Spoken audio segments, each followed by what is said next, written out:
자, 2단원입니다. 신라가 삼국을 통일하고 이제 고구려는 중국과 맞서 싸우는 시대예요. 자, 제일 셌던 나라는 고구려였는데 결국은 신라가 삼국을 통일하게 됩니다. 그 이유가 있을 거예요. 배경이 무엇일까를 알아볼 거고요.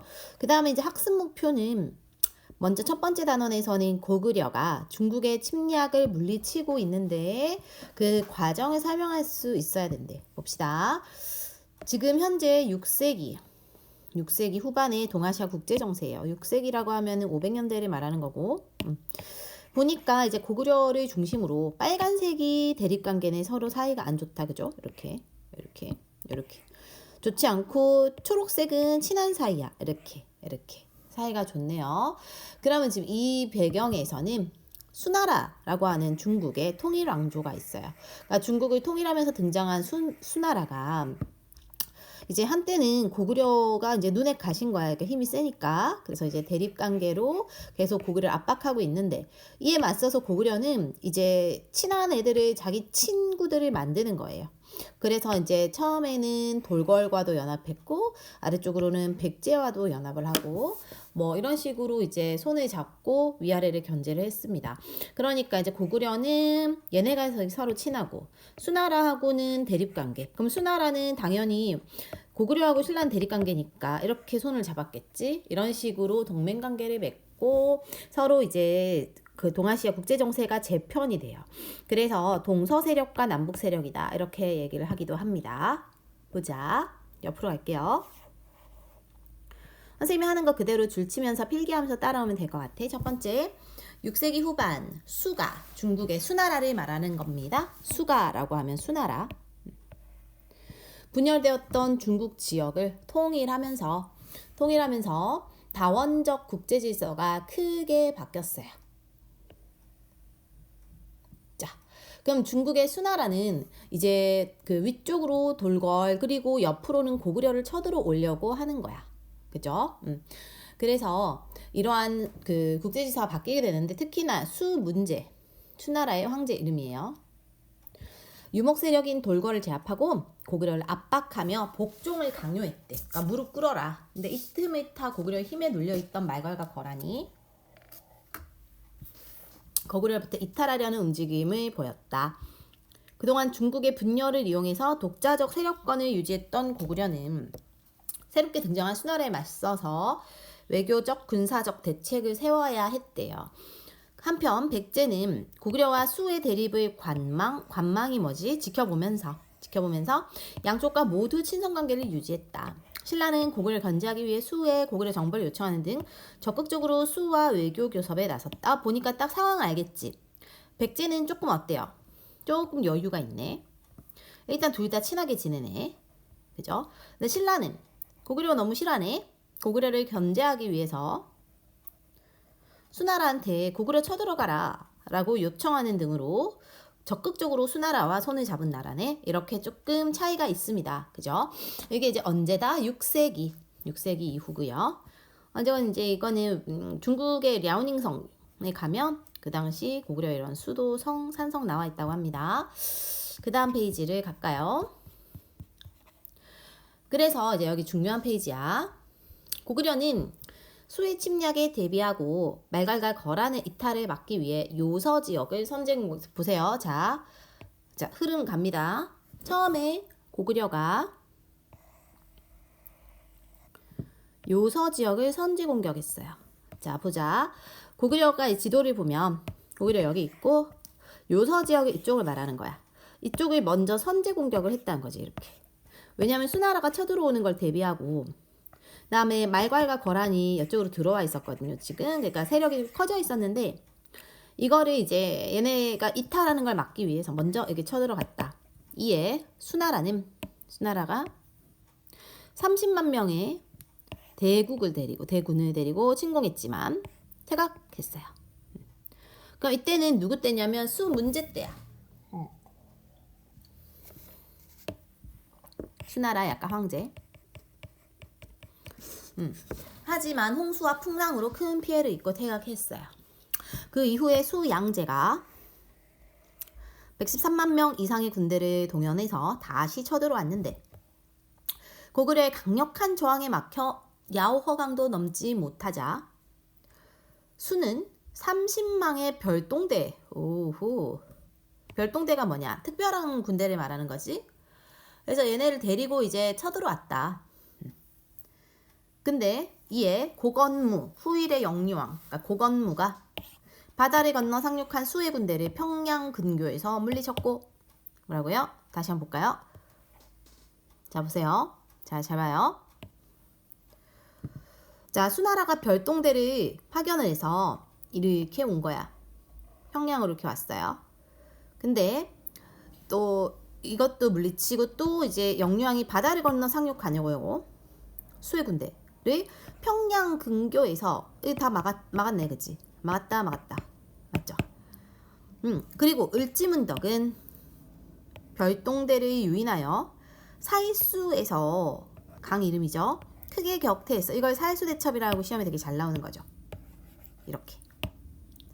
자, 이제 흐름 알겠니? 처음에는 뭐부터? 누구부터? 고구려가 먼저 선제 공격을 해서 건드렸네요. 그래서 수문제 황제가 들어왔는데 뭐 여러 가지 자연재해와 이런 걸로 피해를 입고 퇴각을 했어.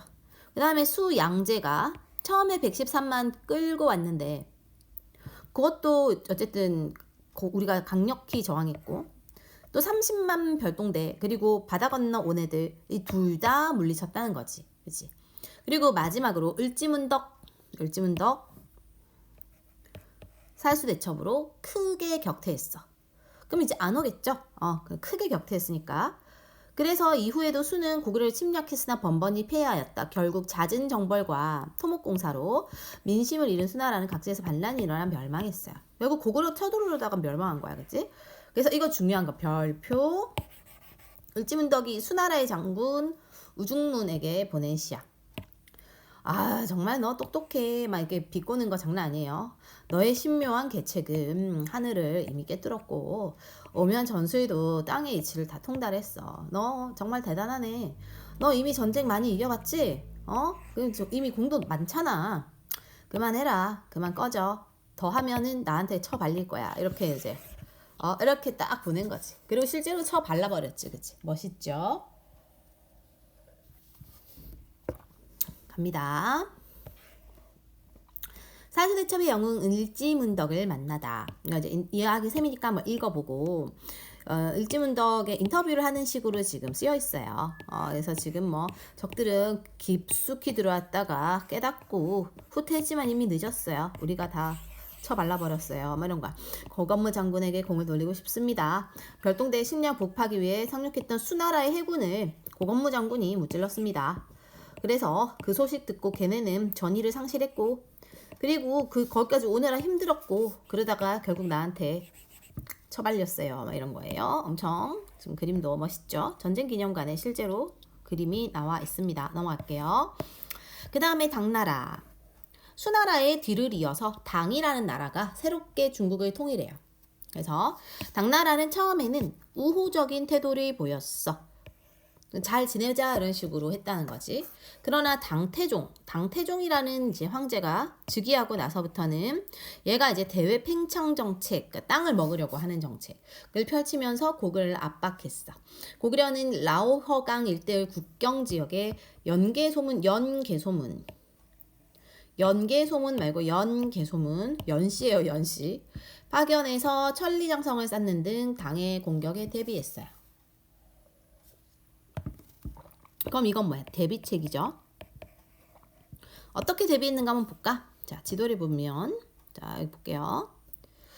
지금 이제 얘네가 이렇게 건너오거나 이렇게 땅으로 오거나 바다로 올 텐데 어쨌든 이쪽으로 많이 오기 때문에 여기를 이렇게 여기서부터 여기까지 부여성에서 비사성까지 천리장성을 다 세웠다는 거지. 이렇게. 이게 누가? 연개소문. 누구를 막으려고? 당나라를. 근데 이때 연개소문이가 원래 왕이 아니고요. 그냥 제일 높은 장군 정도인데 얘가 정변을 일으켜 왕과 귀족을 죽이고 권력을 장악했어요. 642년에. 연개소문은 정치적 안정을 위해 당과 화친하려 했으나 당태종은 연개소문의 정변을 구실 삼아 직접 고구려를 침공했어. 뭐라고? 뭐라고? 개소문이가 정변을 일으켰어. 지가 왕이 된 거지. 근데 자기가 이제 지금 이런 전국이 혼란스러우니까 어쨌든 힘센 나라하고 잘 지내려고 했거든. 근데 당나라는 그걸 핑계로 너 왜 그런 혼란을 끼쳤니? 내가 너네 나라 잠재워줄게 하는 핑계로 고구려를 쳐들어왔어요. 그 당시 당나라는 요동성과 백암성을 함락하며 기세를 올렸지만 자 줄칠게요. 안시성 전투. 안시성 전투에서 결국 고구려한테 깝치다가 져가지고 퇴각하였다. 이후에도 당태종은 고구려 침략했으나 고구려 이름 모두 물리쳤어. 멋있지. 고구려는 술당의 침입을 격퇴하고 중국 중심의 국제질서 재편의 시도에 맞서 독자에서 세력을 지켜냈다. 그러나 계속된 전쟁과 지배층 내분으로 고구려 국력은 점차 약화되어 갔어요. 됐나요? 그래서 이런 식으로 이제 어쨌든 고구려가 열심히 중국을 막아냈던 까닭이 이런 철옹성에 있대요. 철옹성. 철옹성이라는 거는 엄청 견고한 성을 말하거든. 그래서 고구려 성 내부에 외부에는 강을 해자로 이용했어요. 외부에 있는 강. 봐봐. 대동강 같은 이런 강들을 중심으로 성을 쌓았다는 거지. 그러니까 강을 먼저 건너오는 데다가 성도 넘어야 되니까 얼마나 넘기 힘들겠니. 그죠? 그래서 성 내부에는 외성, 중성, 내성 등 겹겹이 방어벽을 쌓아가지고 외성이 무너져 다시 중성이나 내성에서 성을 공격하고 그러니까 막 이중 삼중인 거지.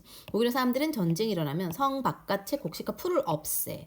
적군과 말이 먹을 걸 남기지 않았기 때문에 적군은 보급품이 없어. 먹고 살기 힘든 거야. 그래서 성을 함락하지 않고는 전진할 수 없었는데 성 함락 자체가 힘든 거지.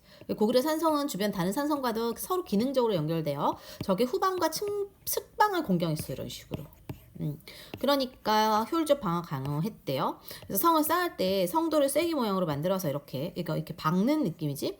그래서 가장자리 이렇게 가운데 작은 돌을 쌓고 해서 윗돌이 밀려도 얘가 무너지지 않도록 성을 쌓았고요. 그다음에 치라고 해서 밖에 이렇게 튀어나온 곳이 있는 거야. 그래서 여기에다가 이제 애들이 막 이렇게 군대가 이렇게 있으면 얘네 들어올 때 막 화살이 막 이렇게 쏟아지면 꼼짝도 못 하겠죠.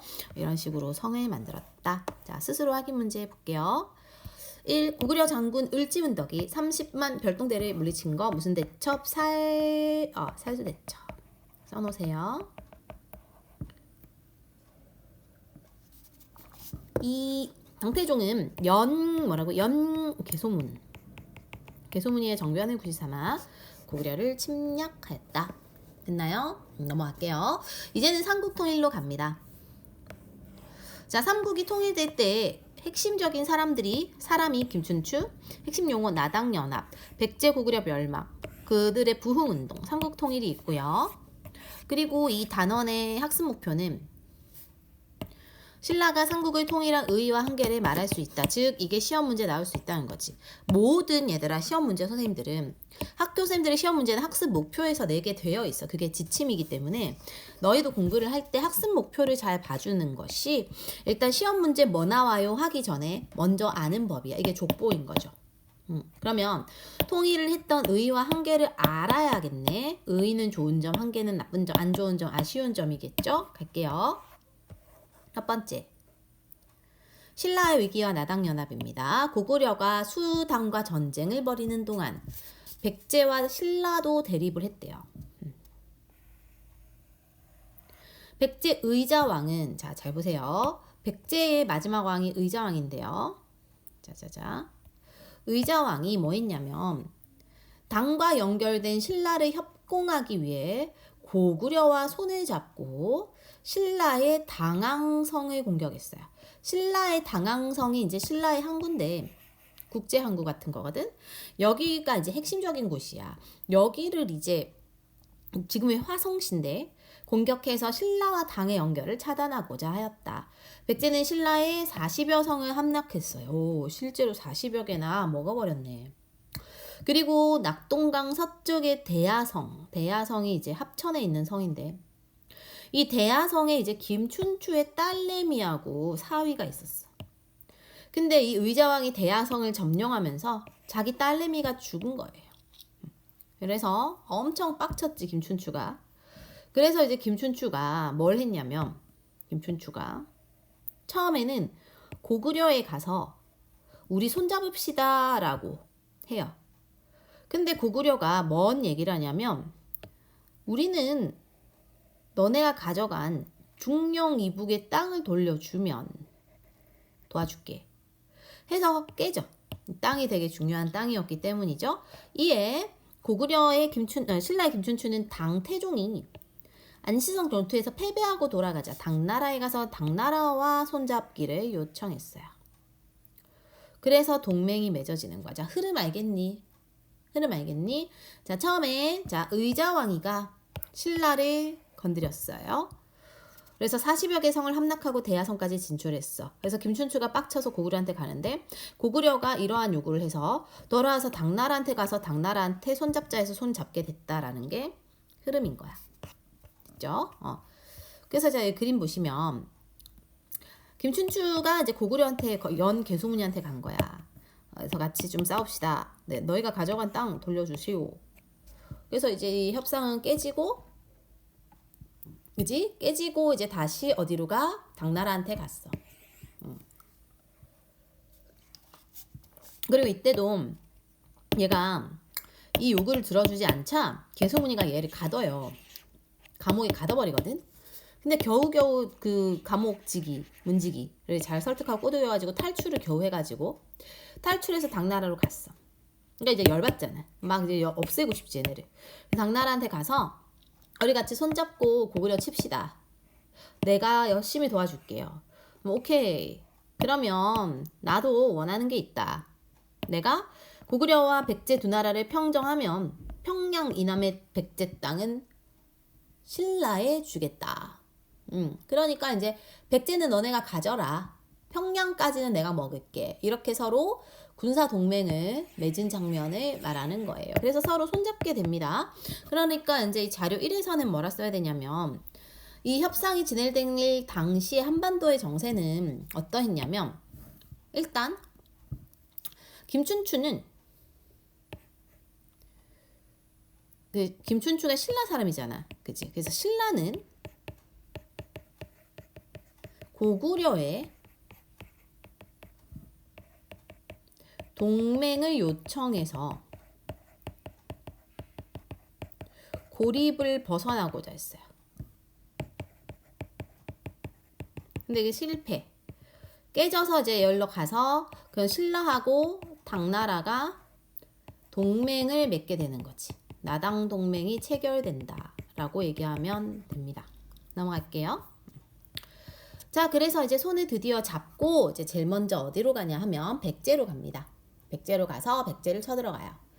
나당 연합군은 지배층의 분열로 정치적 혼란에 빠진 백제를 먼저 쳐들어갔습니다. 그래서 백제에서는 이제 황산벌에서 계백 장군, 유명한 장군, 결사대를 이제 목숨 걸고 싸우는 군인들을 물리쳐. 누가? 신라의 김유신이가. 그래서 기벌포에 상륙한 당군과 연합하여 사비성을 포위했어요. 결국 항복. 그래서 백제가 멸망한 후 당나라가 백제의 옛 땅을 지배하려 하자 각지에서 백제 부흥운동이 일어났어요. 백제 부흥운동이라는 건 백제를 다시 살리자라는 거야. 그래서 백제 부흥운동을 했던 이제 대표적인 사람들이 이름이 이제 뭐 나올 건데 여기 없구나. 흑치상지, 써놓자, 복신, 도침 등이 있어요. 근데 백제 부흥군은 한때 세력을 크게 떨쳤지만 지도층의 분열, 이게 문제죠. 항상 약화되었다. 이후 백제를 도우려 온 왜군하고 백제하고 신라하고 백제하고 일본하고 굉장히 관련성이 높거든요. 일본의 조상이 백제다 이런 얘기가 있어. 그래서 왜군이 이제 백강전투에서 패배를 했어요. 최후에 보냈던 주류성도 함락되면서 실패.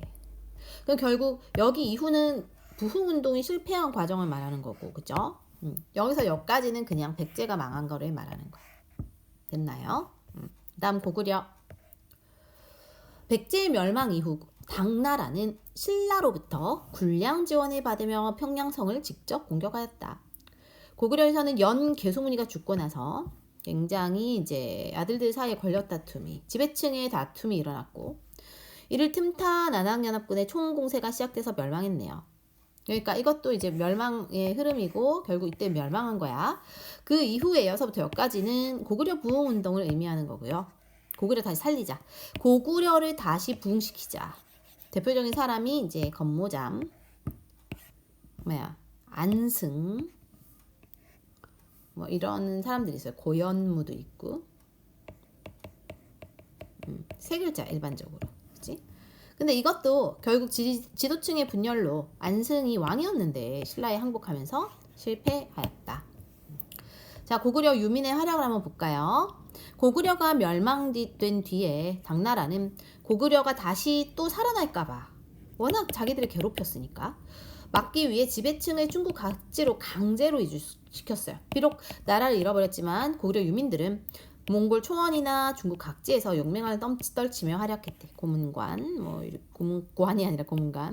그래서 돌궐로 가서 묵철가한의 사위가 돼서 이렇게 열심히 세력을 펼치고, 고선지는 당나라에서 이제 열심히 장군까지 올라가가지고 서역 원정, 그래서 엄청 높은 그 장군까지 올라가고, 이정기 그러니까 평로 치청 절도사가 또 굉장히 힘센 군인이었거든. 그래서 산둥반도 지역을 지배했대요. 이렇게 굉장히 유민이 활약을 많이 했네, 그지? 이렇게 알면 될 것 같고요. 그 다음으로 드디어 이제 통일합니다. 자, 당나라는 고구려와 백제의 수도에 각각 안동도부와 웅진도부를 설치하고, 당나라가 뭔 짓을 했냐면, 당나라가 욕심을 부리죠. 고구려 땅의 안동도부, 백제 땅의 웅진도독부를 각각 설치하고, 신라 땅에도 계림도독부를 설치해서 한반도를 먹으려고 하는 거야. 이에 신라는 먼저 백제의 옛 땅을 장악하고 백제 유민에게 관직을 주어 민족 통합을 먼저 깨낸 누가? 신라는 백제 애들을 잘 대해주기 시작했어요. 또 고구려 애들도 잘 대해주기 시작했어요. 그러니까 나중에 안승이가 신라한테 항복하잖아, 그치? 아무튼 이런 흐름이 크게 당나라와 신라가 뭐하는 이제 대립하게 되는 느낌으로 흘러가는 거지.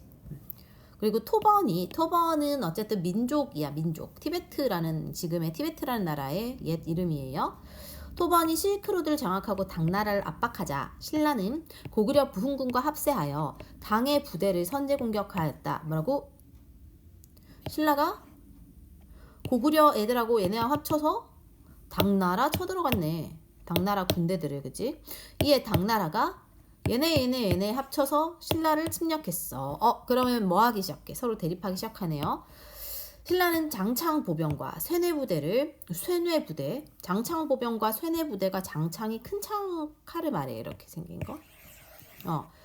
그래서 이제 이렇게 하면은 말 타고 다니는 애들 푹푹 찌를 수가 있어서 기병에게 되게 유리한 거고요. 쇠뇌부대는 이제 기계식 활.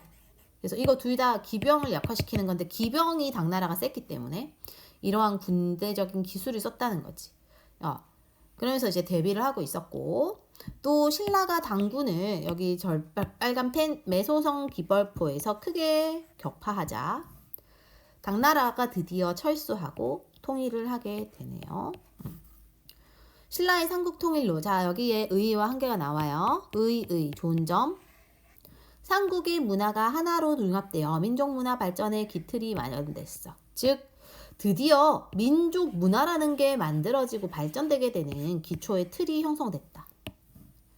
그다음에 두 번째 좋은 점.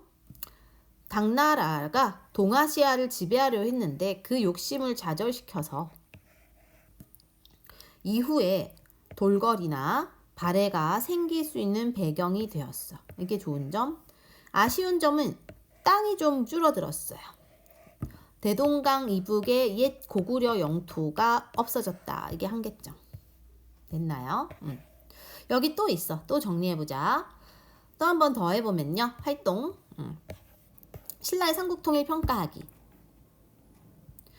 자, 첫 번째. 신라는 외세를 끌어들여 백제와 고구려를 멸망시켰기 때문에 민족 역량이 약화되었어.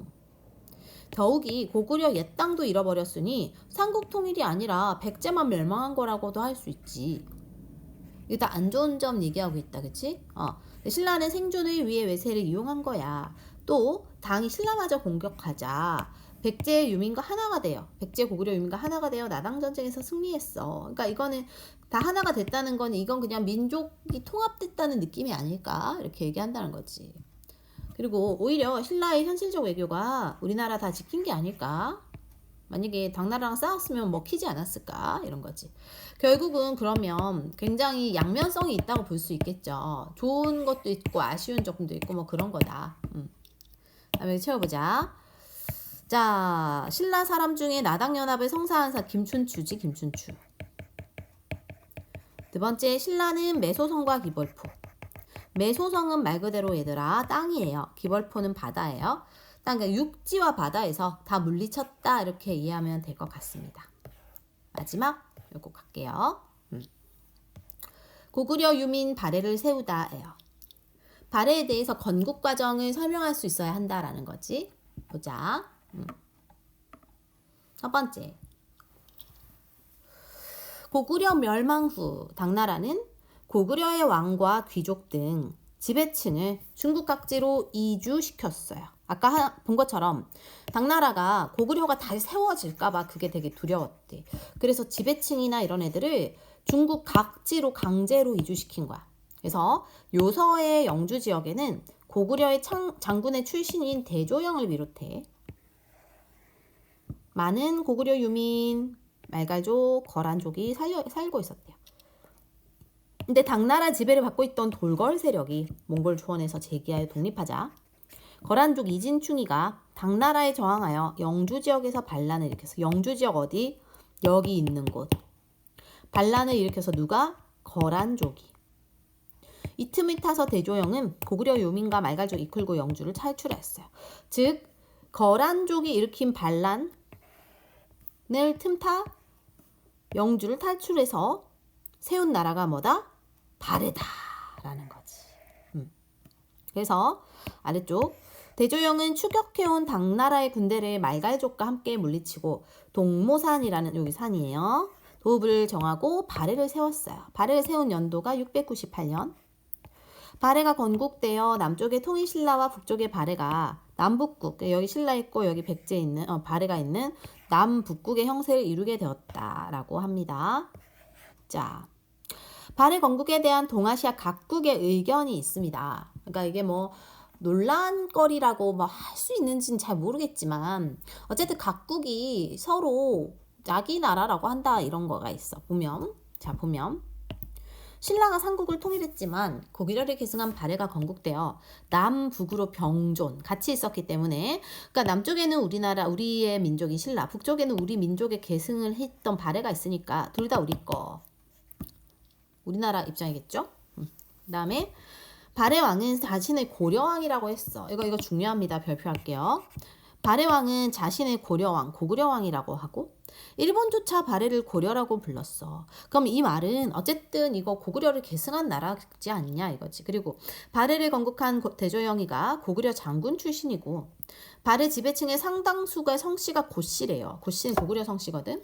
즉 이게 모두 다 고구려를 계승한 국가의 얘들아 뭐다? 증거다. 증거. 하나 둘 셋 넷. 그러니까 이 두 학자는 한국인들인가 봐. 근데 자 보니까 이건 쭉 중국 애들인가 봐. 발해는 당나라의 조공을 바치고 정치적으로 복속되었던 말갈이 세운 나라야. 대조영이 세운 게 아니야. 이거 중국의 역사다. 다음에 발해는 시베리아 민족 중 하나인 말갈이 세운 국가야. 말갈은 러시아 역사. 여기 러시아 학자인가 봐. 이런 식으로 서로 좀 엇갈리게 얘기를 하고 있다. 하지만 우리는 우리 거다라고 증거물 찾아갖고 이거 다 지금 엄청난 증거인데 이거 무시한다는 게 웃긴다 그죠? 이거 1. 고구려 장군 출신이었던 누가? 대조영이가 고구려 유민과 함께 발해를 건국했다. 통일신라 발해가 병존했던 시대를 뭐라 한다? 남북국 시대다 라고 합니다. 그래서 여기까지 이제 교과서로 정리를 했으니 이제 너희가 직접 프린트에 빈칸을 채워보면서 테스트 해놓고 제출하기 바랍니다.